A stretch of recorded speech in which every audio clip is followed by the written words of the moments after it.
Welcome to Elevate Your Event, your favorite podcast for transforming fundraising events. Join us weekly for expert tips and creative ideas to make your next event a standout success. Welcome back to Elevate Your Event, the show that helps you level up your next fundraiser.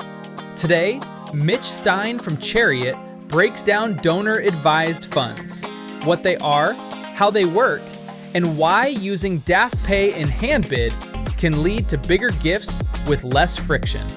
Let's dive in. Well, welcome back to Elevate Your Event. We talk about all the various ways you can make your next fundraising event or campaign better than the last one. Yep.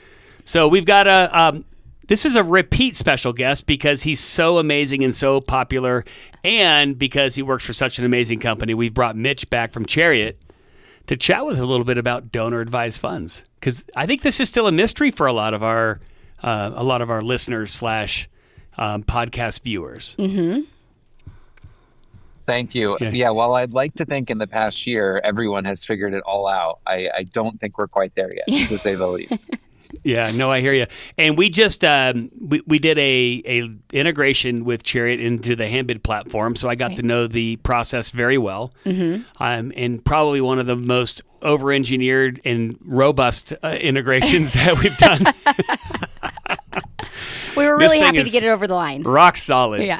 And I was so excited to tell all of my my major clients and some even the customers of ours who I sit on the board of that, hey, we have DAF-pay. Yes. So it was a huge upgrade for us too, and some of the organizations I'm involved with. Oh my God. Yeah. So it was so funny because I had mentioned this before. I sit on the board of the Fellowship of Christian Athletes here in Denver, and I had mentioned it to them before. Hey, we just implemented DAF-pay. Yeah. And I don't think like they fully heard what understood. I said. So this guy gets up one day at at one of our board meetings, and he's like, "Well, I wanted to pay with my donor advised fund, and I wanted to donate this money. So I figured out how I can donate to FCA through my donor advised fund." Mm-hmm. And I'm thinking, oh man.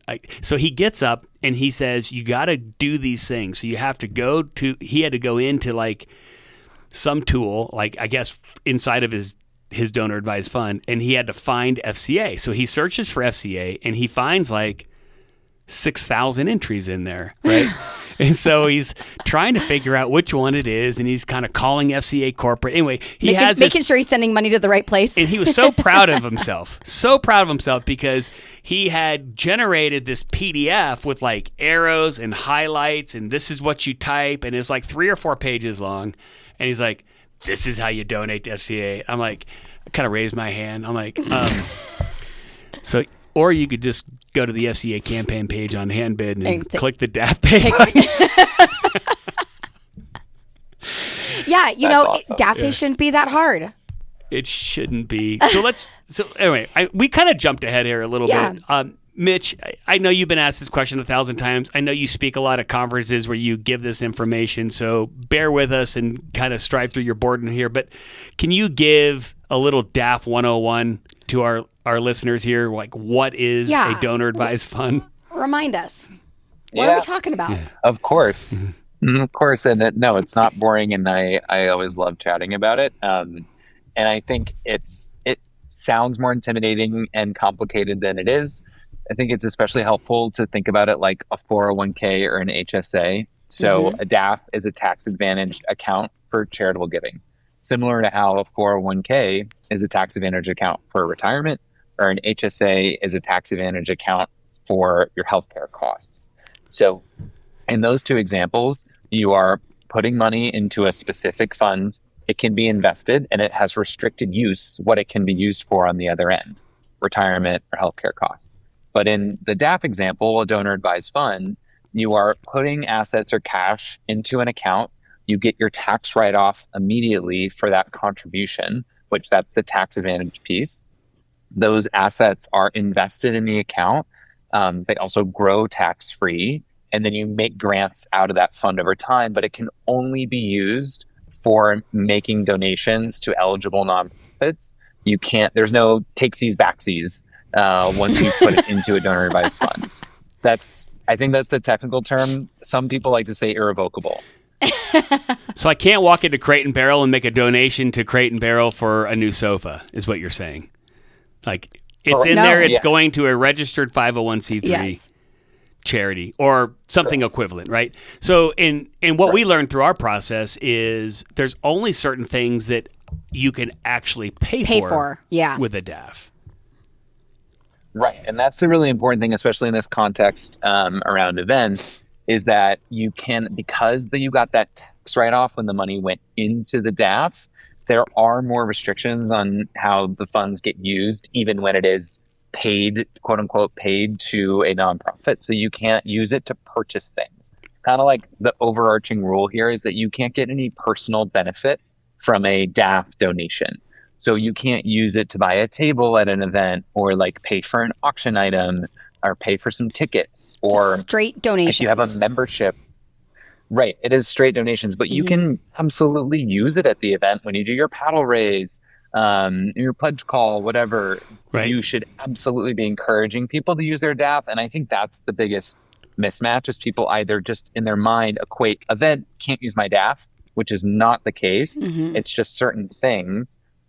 Or they're thinking like, oh, I have to go through that process that your fellow board member went through and follow the 4-page PDF. And so they just make a credit card gift instead. But the opportunity you're missing as a fundraiser is they would donate like 10 times as much if they can use those tax advantage DAF dollars they already set aside. Do you have, so is 10 times a real number? Like is like in terms of like a statistic?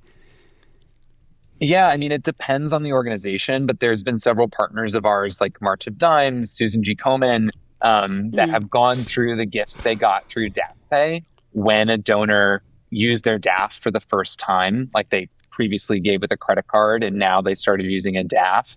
And for March of Dimes, the average was 8x, and for Komen, the average is 10. So it'll vary from organization like to the exact data set, but directionally, it's like large increase. I mean, think about it. Like if you can kind of think about a DAF like a gift card for giving that you've just like given yourself, because it's restricted use, but it's set aside and it's not coming out of your other budget.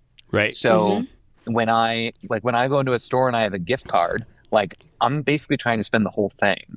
Whereas if I was just using my credit card, I'd just buy the one thing I wanted to buy. So it's a very similar psychology difference that ends up pushing people to donate much more.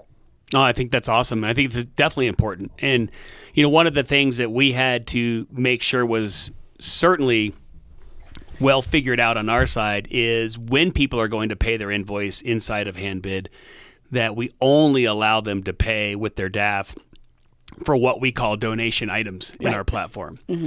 So but it does really facilitate the use of it at an event, because I'm going to buy my ticket in advance. I'm going to pay with a credit card to do that. I'm at the event now. I'm bidding on live auction items. I'm bidding on silent auction items. And then I make a donation in the paddle raise. We offer them the ability on their invoice to pay for those select items, those donation amounts with their DAF, and then the balance on their card for the auction items. And so our goal is like to use it when you can, right? Yeah, and that's what you've built is a huge service, because you've taken the like interpersonal resolution of that out of the equation, which is I think where you get into gray area, either because like someone on staff doesn't know the exact rules, or maybe the donor's like, oh, come on, just like take the DAF gift and accept it for, you know, by instituting it in a flow in the product, you're actually reinforcing proper like compliant behavior for the nonprofit and the donor and reducing the chance of conflict that is difficult to navigate as the fundraiser. Yeah. We also, because Chariot has a really kind of cool interface. So when the DAF Pay thing pops up, they can actually modify their donation.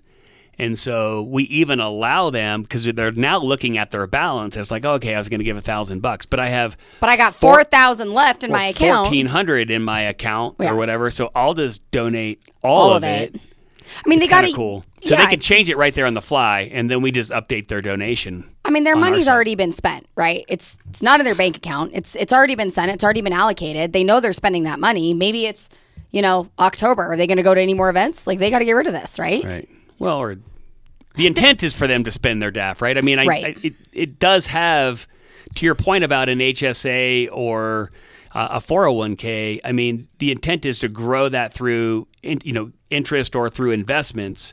And I assume you can do the same thing with this, but it's also the intent is to use it. Utilize it, yeah.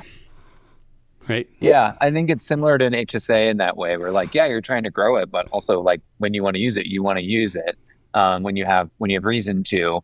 And I think it's you come across that either misunderstanding or criticism that's like, oh, when someone puts money into a DAF, they're taking it away from a nonprofit, or they're doing that instead of donating. Mm-hmm. And I just think it's really important to take a step back and think about what's actually happening. So this individual, think about the last time you had to do anything for your personal finances. Like you had to open up a bank account or change your bank account. You put it off for months. Like you avoid it at all costs. Like no one likes doing these things. This person took all these extra steps to set up a special financial account just for giving. Like that's how invested they are in philanthropy. This is not someone that's trying to avoid giving. And also it's the tax advantage is only an advantage if you plan on donating that money.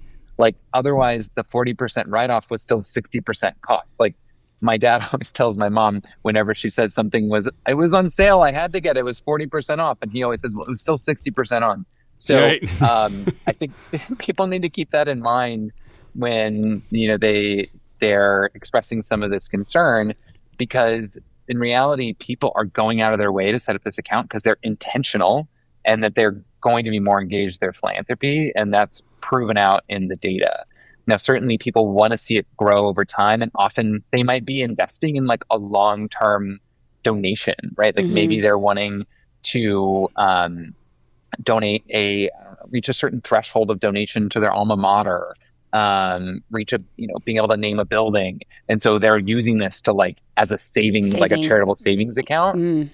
But it's not keeping people from using it in a day-to-day basis. Like the average payout rate has been over 20% every year since they started tracking it for the industry as a whole. Interesting.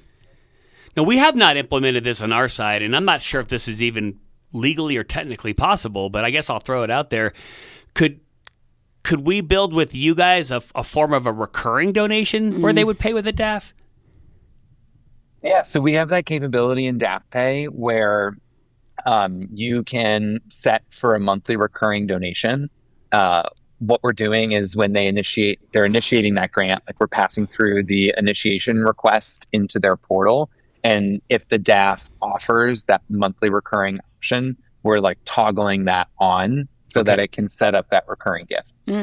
Okay. And then you would handle that on your side, I would imagine. Well, right. It's handled. The DAF is doing it paying those funds out, Right. Yeah. So they would just be setting that up as a grant payment every month.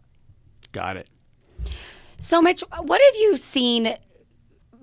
What's been a successful strategy or tactic that you've seen nonprofits do or utilize in order to find or identify these DAF people, these DAF donors, or cultivate that within their donor base? Or even encourage them to use it, right? Yeah. Yeah, there's two separate pieces there that you pointed out that are really important. One on the like identifying or finding DAF donors. That's certainly a question that I get every single time I speak to any group of nonprofits. And typically they're like, oh, I just need to, build a relationship with the DAF provider. And when Fidelity knows about my mission, then they're going to tell their donors that they should donate to us. That's not the answer. That's not how it works. It's not a good use of your time, by and large, to be focused on that. It's really similar to how you engage with donors overall. It's just a matter of making it really clear and easy that DAF giving is available to your organization. So there are friction points that come up, especially if your name is similar to a lot of other organizations, or maybe your legal name with the IRS is pretty different than your marketing name that donors know you by. So clarifying those things for people to give them instructions to use their DAF, or obviously putting DAF Pay in those moments is helpful. But I would just say it's really about elevating mention of donor advised funds and then giving people the tools to do it easily. The simplest thing is like provide your EIN, like check your website. When was the last time you tried to find your own EIN on your website? I can't tell you how many organizations make that difficult to find. Yeah. I think there's a persistent myth that's like a private number. It's a private piece of information. Until you go to Yeah. GuideStar. It's a very public thing. So like you don't need to shy away from, just put it on your footer on your website, 100%. and then people can find it no matter what. Yeah. So I would say that's the first thing, is just like elevating DAF giving so that the folks that are using this tool keep it in mind to give to you. There was some really interesting research that just came out a few weeks ago from the DAF Research Collaborative, which is a group of academics that study this stuff. And they did a survey of over 2,100 DAF donors. And they found one of the most interesting things that I saw in the report was that basically nearly 100% of folks using a DAF also donate outside their DAF every year, like with a credit card. And they went a step further to be like, okay, well, why? Right? Because we already discussed earlier, once someone has this DAF money, your gift card, like you want to use it when you can. Why wouldn't you? And it was fascinating to see the top answers of like instances you were more likely to give directly versus using your DAF. And they were things like a smaller donation, a crisis response gift. I'm at an event, something spontaneous. So it's like the moments when they just want to do it quickly, or it feels like not worth it to go through the extra steps in their portal. So it just goes to show you, like, those are the opportunities where someone is currently donating to you with a credit card, but has a DAF, and you would get a larger gift if you got them to use their DAF in that moment. Yeah. That's fascinating. And it'd be kind of cool to do this even in our apps. I mean, right now, like we do it on the web, and you can donate and pay with a DAF there. But I'm thinking like in-room paddle raise, pop up the screen, let them pick their level, and let them say pay with DAF. Why not? Yeah. You know, because that's you're capturing it in the moment. Because otherwise it's like card on file. Right. But- It's just another payment method, another option. Yeah, actually, we could possibly even highlight, which I think for some organizations would generate more money for them. As you're saying. Yeah. You said 10x, right? I think that's awesome. 8 to 10x. Yeah. That's cool. Definitely. Yeah. It varies a bit, but, and then the other piece there with that suggestion and what you mentioned earlier is that this is inherently also educating people. So when folks see this new option, they're curious and they want to learn about DAFs. And so I think it's an important thing that you can do. Again, you can do this by having DAF pay present, but you can also do this on your website or at your events, like by talking about donor advised funds. I think I've been to 3 galas in the past few months, and I heard every single one, the auctioneer person for the pledge or paddle raise was like, and remember, you can use your donor advised fund. I did not hear that a year ago. Like, this is changing. That's Right. awesome. And all these things are elevating DAFs so that people use them, but also people learn about them, which ultimately leads to being more engaged in giving and giving larger gifts. It's awesome. Mm-hmm. Super cool. So, it's interesting.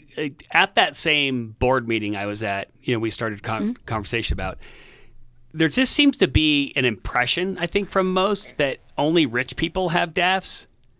Like, and I don't know if charities are feeling like, I just don't have the right consumer base or constituent base or donor base that this would apply to. I mean, do you have any stats around that? I mean, I assume that way more than just super wealthy people have set these up.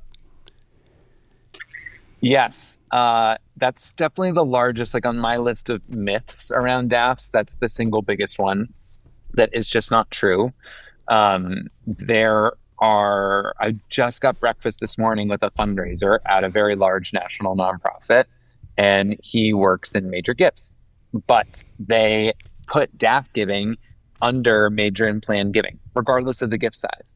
So the donor services person on his team, he's telling me, is like completely underwater because of how many $50 and $100 DAF gifts they have to process that are excluded from their central gift processing that's done for annual giving.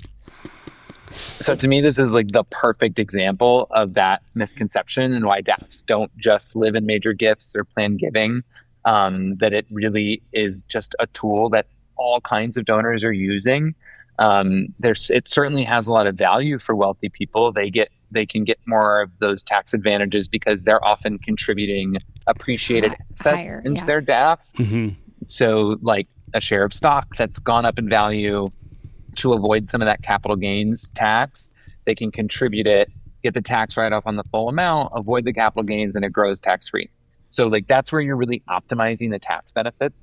But even if you're not at that stage, like me, I have a DAF. I'm certainly not getting any tax deduction for it, and I'm not at that level. But for me, I have a monthly contribution. And that also gets matched by my employer. They'll automatically match up to $200 into my DAF for me each month. So I have an automatic $200 bank transfer that goes into my DAF. So I've now basically set my floor for annual giving at that amount. And it's helped me organize. It helps me keep accountable to that goal and also organize all my gifts into one place so that I can review them and track my goal in that way. And it's invested in the market. So it's over time increasing as well. So those are more just like anecdotes, but we're also in the second iteration of the DAF fundraising report, which is our big research project where we analyze nonprofits' historical fundraising data. And one of the new things that we're adding to the report this year is the distribution of DAF gift size to get at this exact question. Right. And it's like the vast majority of DAF gifts are actually below $1,000. It's really fascinating. Wow. Oh. Now, do you have any stats on like the number of different charities that an individual with their DAF would give to? Has that changed at all, or is that pretty consistent? So the only place that I know discloses this is Fidelity, which they're the largest one in the country. So it's still a good data source. Their average is that 12 different organizations. On average, a DAF holder supports 12 different nonprofits. Holy cow. The average for the general public is 2. So it's substantially larger. And I think that goes against the first myth we were talking about, where it's like decreasing people's giving or they end up giving less. It's like they give more and to more organizations once someone has this DAF, because now they're no longer just waiting to be asked. They're proactively contributing and setting up an account, which makes you think, who do I want to give to, right? It really makes you more intentional and proactive. I think it's awesome. That's cool. Yeah, so is this, just thinking about like breadth, so is this a U.S. only thing? Are there international funds? Can international charities participate? So it is Chariot's product, DAF Pay, only works for U.S.-based DAFs and U.S.-based charities or C3s at this point. But there are DAF like equivalent instruments in other countries for sure. They're just much, much smaller, more nascent markets. But in Canada, there is a DAF equivalent. In the UK and Australia are the more meaningful ones. But even then, they're like 1/100th of the size of the U.S. DAF market. Got it. And then what about currencies? Is this all just standard U.S. dollars? Are there crypto-oriented DAFs out there? Or? So you can contribute a whole host of things into a DAF account, right? That could be crypto, it could be stock. I heard a community foundation say someone donated a cruise ship to them. So it can be like anything. And that's one of the benefits, is that they are well positioned to take in and liquidate complex assets in a way that a nonprofit is like, I don't want to deal with your cruise ship or your ugly art, as someone told me the other day. I'll take a cruise ship. I'm not sure what I would do with it, but that sounds kind of... That sounds fun. That's really interesting. So are they liquidating these assets then when they're donated in, or... Wow. Yeah. I mean, if it's an illiquid asset, it can often take time. So people can contribute like private shares in a private company. So not that those are easy to liquidate, or even like real estate, right? It needs to be appraised, it needs to be sold. But again, those are things that a DAF is set up to do and would be really expensive and risky for the nonprofit to take on and have to like hold that asset over time. So the important thing is that for nonprofits, the money that comes out of a DAF when folks are making their grant recommendations is always cash. So they aren't getting crypto, they aren't getting yen, they aren't getting cruise ships, they're getting cash. I'll take a case of wine. I mean, anyway, different topic. Okay. And then I would imagine, what's the process on your side to support various DAFs? I mean, it was so funny. I told, we have a charity that I'm obviously very involved in because I founded it. And so all of my family is involved throughout the year in raising money for it. And we had a peer-to-peer setup. And I was like, my sister told me probably 8 months ago, I want to pay with my DAF. When are you going to fix that in Handbid? I said, Ed is really coming soon. So this year I told her, by the way, have DAF pay. And then she wrote me back like 10 minutes later and goes, you don't support my DAF. So what's the process there? Which DAF does she use? Oh, gosh. Let me look it up. I knew you were going to ask me that question. Oh, okay. Jeff coming in unprepared. No, it's fine. But it's just like, what is the process there? Oh, the American Endowment Foundation, whoever they are. Right. But I was just talking to them earlier today. What's your process there? It's meant to be, Mitch. It is. Well, first of all, like the most powerful thing is for their fund holders to reach out to their DAF and say that they want it. Okay. So that helps. Like nonprofits can do the same thing, especially for community foundations.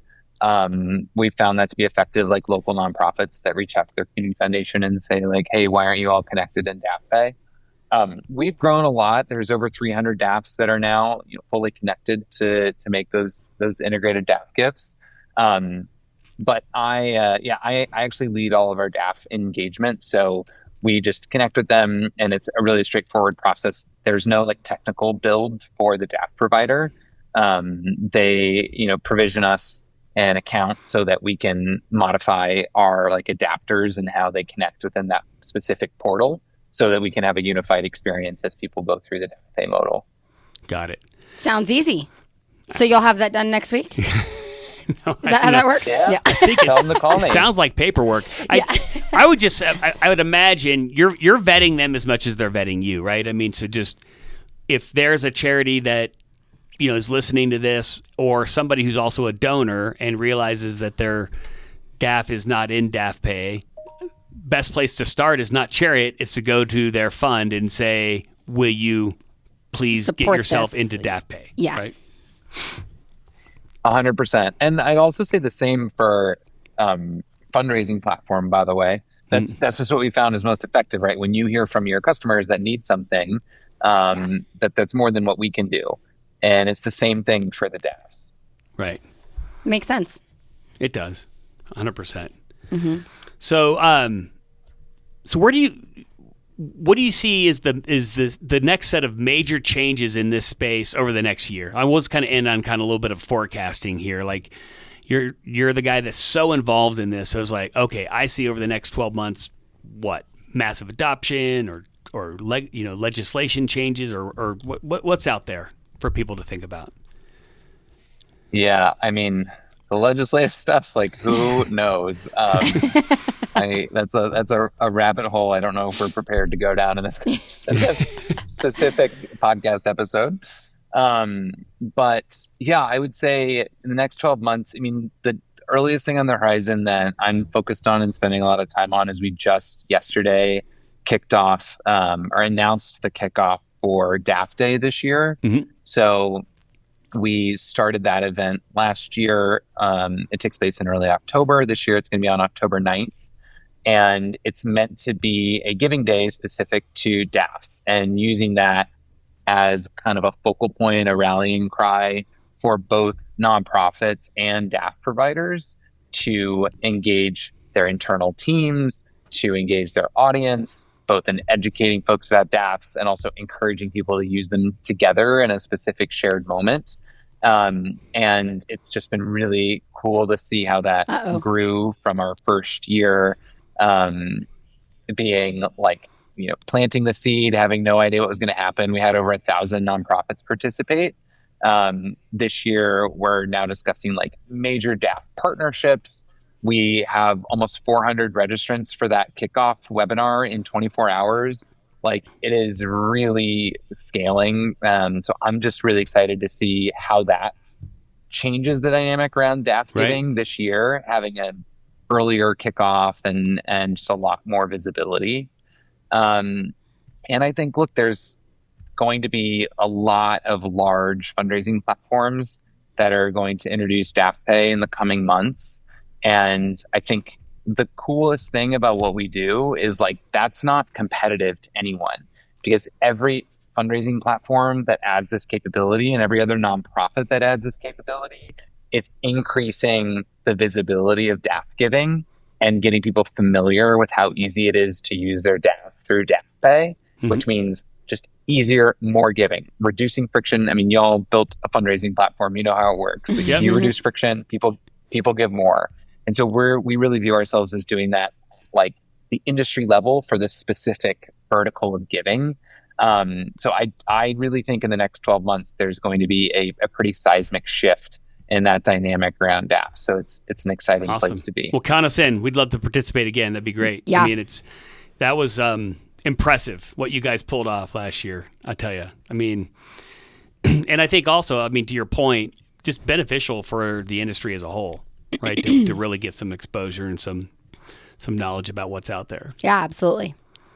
So anyway, this has been awesome. You know, I tell you what, it's always good to catch up with you. You know, you guys are an amazing partner, and I know that it's always cool when we're chatting with, like, prospects and clients online, and we're saying, hey, what's new at Handbid? And we're like, you can now, you know, process your donations with DAF, and people now are just giving us double thumbs up. You know, it used to be, like, what's a DAF? Yeah. Right? But now, I'll be honest with you, to your point about changing, you know, just kind of trends, Mindsets, it's like, now it's like, oh, that is cool. Yeah. Like, now I see that that's accessible now to my constituents, because I've been on a fundraising platform in the past that doesn't have it, or my CRM doesn't support it, or whatever it might be. Right. So no, it's a button at the bottom of this page right here. So that's awesome. Yeah. All right, man. Well, thank you. We appreciate it. Thank you for having me. Oh my God. Thank you so much for your time. And then, so Mitch, Chariot, if there's anything that our listeners need to reach out to you guys about, what's your website? Give them some information how they can contact you guys. Yeah, our website is just givechariot.com. You can definitely reach out there with any questions. Claim your account too, so that you get all the access to DAF Day things and stuff like that. But also, you should check me out on LinkedIn. I post probably more than you would ever want to learn about DAFs, but good to start getting that into your feed, because it's just good to build that familiarity and education. So check me out there, and look forward to connecting. Yeah, that'd be awesome. And again, that is good advice. Like, get your charity registered with Chariot. I need to follow up with mine. I told him to do that. So, and I had to, they just want to check up, are you for real? And they ask some really kind of normal questions. But anyway, it's good to get all that. You don't want to do that the morning of your event where you're sitting around, you're like, we should implement DAF Pay. This would be really cool. I'm just gonna click this button in Handbid and say enable. And then it's like, well, yes, that is how easy it is. But at the same time, we need to make sure that we're all squared away on both ends of it. So anyway, awesome. All right. Well, Mitch, you have an amazing, I don't know, are we still in spring? Late spring, early summer. We hope to see you soon at another conference. Yep. And to all of our listeners out there, until next time, happy fundraising. If you enjoyed our show, please take a moment to leave us a review. You can find us on Apple, Google, and Spotify. Don't forget to subscribe for more great content. And if you're a fan of video, check us out on YouTube. Until next time, happy fundraising.